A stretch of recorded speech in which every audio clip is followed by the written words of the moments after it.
Зя юу ацхан шилэг амтд минь. Одооноос ер нь өөрийн хамгийн дуртай хоррор төрлийн кинонуудаараа дагнаа. Солонгос нэг ангидуудч тэгээ маргаангүй алдаг болсон цаг үед бол Солонгосын аимшигын киноны топуудаас хайж үзсэн. Тэгтэл би ямар кино болсон гэж. Өмнөд Солонгос улсын бараг л аимшигын кинонуудын өвөг эцэг гэж хэлж болох үс бүр хамгийн анхны Америк нэгдсэн улсад аль бие ёсоор кино театруудаар гарч байсан Солонгос аимшигын киног л очих. Уг кино маань 2003 онд нээлттэй хийж тухайн үед нэлээд шуугуулж байсан Солонгосын нэгэн домгоос сэдвлэн бүтээгдсэн сэтгэл зүйн аимшигын кино болох A Tale of Two Sisters. Яг тэгэхээр олон юм анхалдаад байлгүй шууд кино руугаа орцгоё.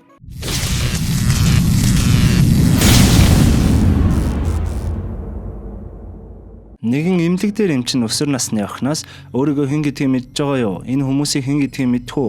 Тэр өдөр яг юу болсон тухай санаж гэнэ үү гэх мэт асуултууд асууснаар кино маань эхэлнэ. Уг охин бол манай киноны гол дүр болох Сүми охин. Сүми охин машинд явсаар гэртээ ирэх ба хамт буух энэ охин бол манай Сүмигийн дүү болох Суён. Манай хүнч гэртээ ирээг удсан янзтай элдвийг ажиж дүүтэйгээ голын эрэг дээр жаахан чийлэрч сунаа. Дүүгийнхаа гарын алгыг харан нэлээд гайхаж сутал аавн дуудснаар манай хоёр гэрийн зүг гэдэн годон. Дөнгөж гэртээ ортол хойд ээжтэйгээ таарах ба нэлээд лайдтай харилцаа муутай гэдг нь шууд харагдана. Хойд ээж нь хүчээр сайхан ажиллах гэж хичээх ба манай хоёр ч юм дугарлах өөрөө өрөөндөө орцгоно. Энэ үеэр аав нь уцаар нэг хүнтэй бид хэд дөнгөж л ирлээ. Байдал сайнгүй л байна. Чи ирээд одоохондоо хэрэггүй баха хэмээн нэг хүнтэй уцаар ярин суун. Орой олны цагч болж бас л хүүтэн хүндээ уур амьсгалтай сууж байгаад хооллох цаг дуусаж манай хоёр ч өөрөө руугаа явна. Хойд ээж нь хайртай тотой нэг эргэчгээд унтахаар явна. Аав нь хойд ээжийг нь унтуулчихад гараад өөр өрөөнд орон буудан дээр унтж байгаагаас харвал ер нь л энэ хоёрын харилцаа бас л хүүтэн хүндээ. Ерөнхийдөө л манай эгчтэй хоёроос бусад бүх хүмүүсийн харилцаа нэг л хүүтэн. Манай Суян охин унтаж байхад хувцсных нь шкаф нь онгойж өрөөнийх нь хаалгыг нэг зүйл онгойлхон орж ирэн хүнчлийг нь татснаар нилээн айж гяс гаран эгчийнхээ өрөөнд орж хэвтэнэ. Эгчтэй хин нэгэн миний өрөөнд орж ирсэн гэхэд манай Сүми шалгах гэж гарах ба хойд ээж нь яг ард нь ирээ зогссон байхан тэр. Манай хүнч сандран би усуухаар болсон юм а гэж хэлээд хөрөгчөө онгойлгоод хартал үхээд бүр илжрээд өмхөрч гисэн загс байхан тэр. Манай Сүми буцаж өрөөндөө ороод унтж байхад нэгэн эвгүй зөв шалаар нь мөлхснөө дээр нь гарч ирээд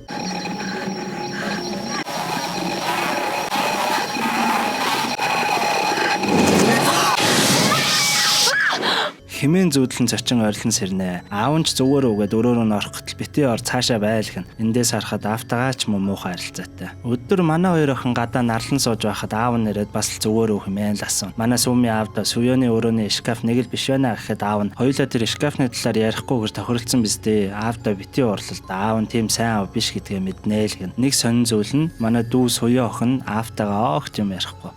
Манай Сүми ч хийц хурж явж байгаад агуулхаас өөд болсон ээжийнхээ юмнуудыг авчран өрөөндөө орон ухаж узнаа. Ээжийнх нь амьд ахуйтай хэрэглэж байсан зүйлс байх ба тэнд хідэн зургууд байна. Зургуудыг үзтэл их л жаргалтай гэр бүлийн зургууд явж байтал гэнэт л хойд ээж нь гэр бүлийнхэн зурганд ороод ирнэ. Сүми ч гайхан дараагийн зургийг үзтэл бүр хойд ээж нь аавынх нь хажууд нэг үнэг инээдээр инээдсэн. Ээжийнх нь нүүрний баясал огт байхгүй болцсон. Манай хоёр харин гар гараа хатгалзаад нэлээд айцтай бүлтийгээ зогссон байхан дээрээ. Зургууд явах тусам аавтай нь улам л дотн зургууд авахулсан байна. Энэ үеэр ч дүү нь орж ирэн Сүми дүүдээ ээжээ хэрэглэж байсан энийг нь чи аав, энийг нь би авлаа гэж өгж байтал дүү нэг нь жижиг тол авснаа аманда таритакум гэхэд Сүми гайхан асуудал дүү нь энэ бол ээжийг дууддаг нууц шившлэг ээл гэн. Манай хоёр ч хөөрхөн ээжээгээ дурсамжаараа аялж байтал дүүгийнх нь гар юмар оруулах цайтай хүүхнээц олчихсан байна. Сүми ч уурлан тэр эмэгтэй ингэснөө надаас битгий юм нуу гэж хэлээ вэстэй гэж ястаа тесэрхэн эндэ. Хойд ээж дээр очин ууралтал өнөөх нь энэ бол шийтгэл өгөнд орохгүй бол ийм л юм болно гэд нэг хэлээд суухан тэр. Манай хүн ч нэлээд маргалдаж байтал аав нь гарч ирэн бас юу болоод байгаа аавда хэлэлтэй гэтэл Сүми таа ч гэсэн ялгаагүй хэрцгий хүн хэмээн маргалдаад л яваад өгнө. Оройн болж манай Сүмигийн нагацх нь их нэртэйгээ тэднийд оройн хоол хамт идэхээр ирэх ба энэ хоёр ч гэсэн хүүтэн хүндээ нэг л эвгүй. Нагацх нь ирсэн ч хоёр хүүхдүүд огт байхгүй аав нь хойд ээжтэй тэгээд нагацх нь их нэртэйгээ тэр дөрөв ширээ тойрон суун. Хойд ээж нь чи багтаа ингэдэг байсан тэгдэг байсан гэж ёстой хөвгчлөлтөө түүх шүү санаж байгаа үстэй гэж ганцаараа тастаас идэлийнэн суухад ширээн дээрх бусад гурван хүн юу ч дууралгүй чимээгүй. Нагацх нь маш удаан сонсож сууснаа тэслэхүү би юу ч санахгүй байна гэд ууртаагаар хэлэхдээ зэрэгцэн эхнэр нь таталт өгөөж ёстой үхэхийн наагурлын болно. Нагацхынх нь эхнэр яг таталт өгч байхдаа угаалтуурын доогуур нүдээ томруулан харах ба гэртээ арих замдаа нөхөртөө тэдний угаалтурд орныг охин байсныг харсан л гэн. Оройны хоолч бүхэлдээ фейлдэж хойд ээж нь угаалтуурын зөв юм сонссноо гайхаа очтол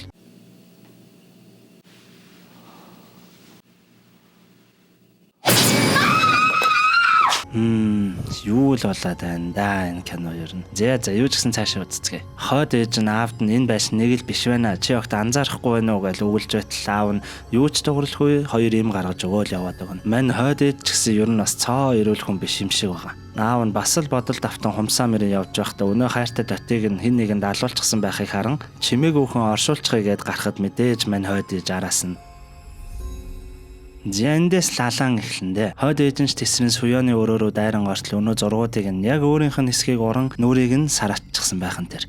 Жинхэнэ гал дээр тос нэмж байгаа нэндэ. Хойд ээж нь бүр тэсрэн манай суяаныг устэн сэрэж бурууга хүлээн хэмээн загнаж өнөө айгаад байдаг шкаф руу хийгээд гаднаас нь цойжилчихна. Суяанч сандран зөндөө балбах хэдий ч хойд ээж нь оох тоосон шинжгүй. Манай хөөрхөн жижигхэн суяан ягаад ч миний шкафнаас маш их айн. Ашгүй нэг их цүүмийн сонсон ирэхэд өнөө ярахчаа ээж нь дүүг нь шкафын төгжөө явчихсан байх ба дүү дээр очин намайг сонсоогоо уучлаарай хэмээн тэрвэрн тайвшруулна. Яг энэ үеэр аав нь орж ирэн манай сүүмээрөө чи ер нь ирснээсээ хойш яагаад ингэж аашлаад байгаа юм бэ? Яг юу болоод байгаа юм бэ? Надад хэлэлтэй хэмээн хэлэхэд сүүмийн өдөөс нь дүүг наад хүүхэн чинь зөндөө дарамтлж байхад та яагаад тоодгүй юм бэ? Алив аавд хэлэлтэй гээд дүүгээ угтчихын татна. Дүүн ч юу ч хэлэлгүй зогсох ба аав нь маш удаан сонсож зогсож байснаа уурлан суяан өгсөн ухаан ор хэмээн хэлхэн тэр. Суяан ч ойрлон уйлсаар л. Ийхүү ойлгомжгүй нэг зүйл болсны дараа аав нь өмнө уцаар ярьжсэн хүнтэйгээ тэр улам л муудаж байна. Би ганцаараа дийлэхгүй юм байна. Маргааш хүрээ дээрээ хэмээн ярхан тэр. Маргааш нь ч болж өнөө хэрцгий хойд ээж нэгэн шуудатай зүйлийг цусуурсхан чирж авснаа төмрөөр балбаж эхэлнэ. Манай сүүмиж сэрэн дүүгийнхаа өрөөнд очтол төгчөөтэй ба хаалхан даагуур нь би гарчгаад ирээ оройхондоо ирнэ гэж захиа үлдээсэн байхан тэр. Өрөөг нь бүр хадаасаар хадаад хаасныг нь харан манай сүүмийн сандрын дүүгээ хайж аваад өнөө цус нь урсчихсан шуудатай зүйлийг олон дүүгээ аврах гэж өнөө шуудааг нь яг онгойлох гэж байтал өнөө шулан буцсан ус барин ирснээр манай хоёр нэлээд алалцаж байгаад сүүми ширээ мөргөн ухаан алдан. Сүүми дөнгөж зэртэл өнөө авгаа би чамайг харамснаа гэж хэлээ өстэй. Ер нь хамгийн хэцүү зүйл юу болох тухай чи мэдхүү. Энэ бол мартах гэж яаж ч их оролцсон сүнсчиг чамайг дагсаар л байх болно. Ер нь ингээд дуусгацгаая. Би дуусгаад өгье хэмээн сонин юм хэлэн нэгэн том баримлыг дээрээс нь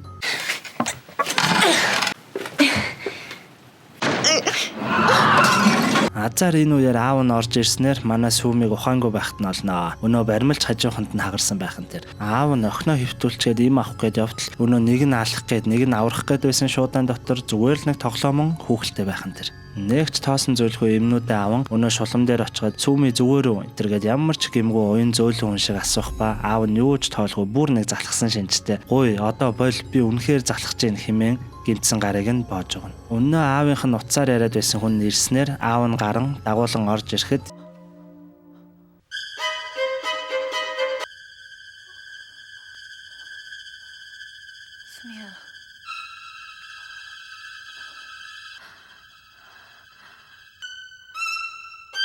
яг үнэндээ нөгөө дагуулад орж ирсэн хүн хойд ээж нь харин сая гэмтчихсэн им уугаад сууж байсан хүн манай сүүми өөрөө байхан тэр. Эндээс л манай сүүми бодит зүйлсийг ер нь ойлгож санаж эхэлнэ. Бүр анх эмнэлгээс эрэхтэй ганцаараа бууж ирсэн. Өнөө шуугаалсан хүн нь өөрөө. Нах зах нь ирэхэд ширээн дээр сууж байсан хүн нь өөрөө. Тэр шуудатай тоглоомыг чирэн төмрөөр зогч байсан хүн нь бас л өөрийгөө гэдгийг ойлгоно. Ерөнхийдөө бол киноны эхлэлд гардаг эмнэлэг нь сэтгцэн эмнэлэг байсан ба манай сүүмийн DID буюу Dissociative Identity Disorderтэй болсон байсан юм. Энэ монголоор бол бие хүний хуваагдлын эмгэг гэдэг ба амьдралд нь хүнд хэцүү зүйл тохиолдоод түүнийгээ даван туулж чадахгүй байгаа үед хүн яг одоогийн сэтгэл хөдлөл тархиа унтраагаад өөр хүний дүрд орохыг хэлдэг. Бие хүн хуваагдах эмгэгтэй хүний дотор хоёр болон түүнээс дээш бие хүний хэд хэдэн дүр оршиж байдаг ба тэдгээр дүрүүд нь өөр цаг хугацаанд гол ухамсарыг ээлжлэн жолоодж байдаг. Ээждүү хоёр нэг өдөр өнгөрч аав нь шулам шиг ааштай дургуун хүнтэй гэр бүл болсноор манай сүүми сэтгэл зүгээ давж гарч чадахгүй энэхүү эмгэгтэй болсон байдаг. Кино эхэлснээс хойш болсон бүх үйл явдал сүүми ердөөс аавтайгаа л хамт хоёулахна байсан гэсэн. Тийм л учраас дүү аав хоёр нь хоорондоо огт юм ярьдгүй. Аав нь дандаа л зүгөөрөө одоо болно гэх мэт аргаа орж зөвхөрсөн янзтай үг хэлдэг байж. Ийхүү байдал хорцдснаар сүүми эмнэлэгтээ буцаж хэвтэх ба эмчнэр нэг л таагүй зүйл хэлж байгаа харагдана. Эндээс л манай киноны гол утга учир бүрэнгүйц тайлагдж байгаа юм да. Манай хоёрын ээж нь эдгэршгүй хүнд өвчнөр өвдөж гэрт нь асаргчаар ирсэн нь өнөө шулам шиг хүүхэн байж. Сүүлдээ бүр ихнэрээ амьд сэрүүн байхад нь хүүхнээ гэртээ авчирч хоёр охин ч маш дургуй байх нь ойлгомжтой. Үнийг нь ч харж тисээгүй ээж нь дүү суяаны айгаад байдаг өнөө хувцсны шкафын дотор орон им ууж хоолоогоо бомлон амиа хорлсон байх ба манай суяан сандрахтаа ээжигээ татаж байгаад өнөө шкафанд дарагдан өнгөрсөн байдаг. Манай хөөхөн жаахан суяаныг тэр том шкафанд дарагдаад авруулахын гараараа газар самартаж байхад өнөө шуламшиг хүүхэн харсан ч огт туслаагүй явсан байдаг. Өнөө шуламшиг хойд ээжинч бурууга охоор вөглөлтэй манай хоёрын гэрт орон эм орон ганцаараа уйлд сууж байтал суяаны өрөөнөөс шүгэлдэх дуу гарах ба гайхан очтол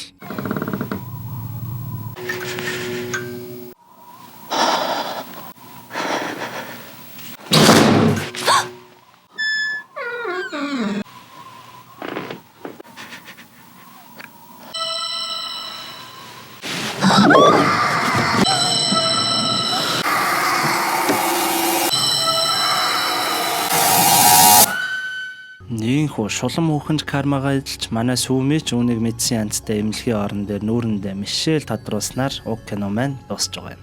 Өмнө нь угаалтур доор харагдсан охин болон энэ сүүлд гарч ирэн хойд ээжт нь кармаг нэдлүүрс дагдсаар нь савж буй сүнс нь дүүс хуян байх магадлал маш өндөр байгаа юм. Зя дуустал сонссон бүх хүмүүстээ баярлалаа. Зя тэгээ лайк, шеэр, саба мартваа. Дараагийн киногаар Японы бас нэгэн өөр мэт нэлээд зөв аим шиг кино байгаа шүү. Саба дараад хүлээж аваарай.